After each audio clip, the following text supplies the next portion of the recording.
when Ulf calls, something cool might be happening, And I'm like, hello. And he says, you want to do a session with Lil Tjay? And I'm like, sure.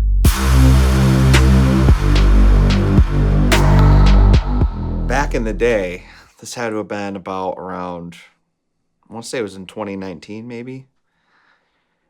I was here late at night. I was still engineering a lot, and I had come in here with a couple guys just to use the space to songwrite. I had met up here with friends of mine, Gary Carpentier and Caleb Dorr. We were like, yeah, let's just get together, write a song, whatever. We're in A live in the studio. We're in there writing. I got a call from Ulf. I know you know Ulf. He's been on this show. And he just hit me up. I was like, hello? And I knew to answer because, when Ulf calls, something cool might be happening, And I'm like, hello? And he says, you want to do a session with Lil Tjay? And I'm like, sure. Mind you, I don't know who Lil Tjay is. I said, sure. He says, all right, you're gonna get a call from Sony Music. I'll give him your number. Hang tight. Click. Mind you, right when I get off the phone, I'm looking it up. I'm like, Lil Tjay, Google. Okay, who is this guy? I'm like, oh, okay, rapper. Okay, cool. So I get the call from Sony Music. It's this woman on the line. She's super nice. She's like, asks for pictures of the space. And she asks about smoking. She's like, oh, what's your smoking fee? Made up some number. You want the session to happen, right? That's how they are at the A-list. They have to be able to smoke or the session won't even happen. The session seems like it's a go. We're waiting around here for a while. They finally show up. Lil Tjay comes in. I actually had the microphone set up in the vocal booth, and he goes, nah, bro.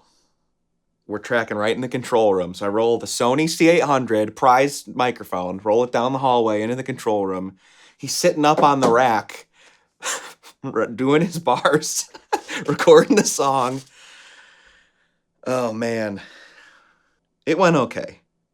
A lot of hoopla. The girls, drugs. We get through the session.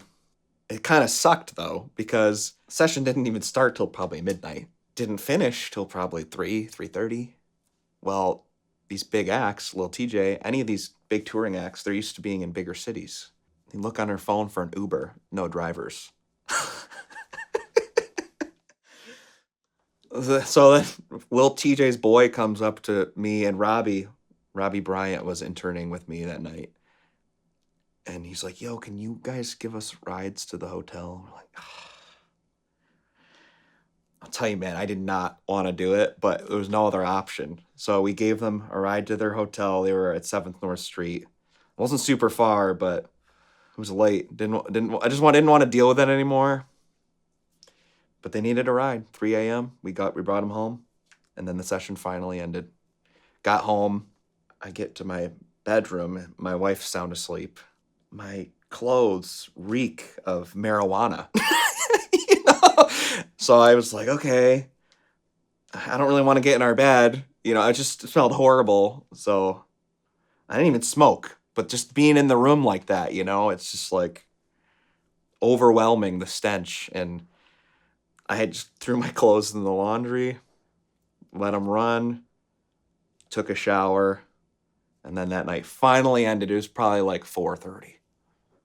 It's just another one in the books.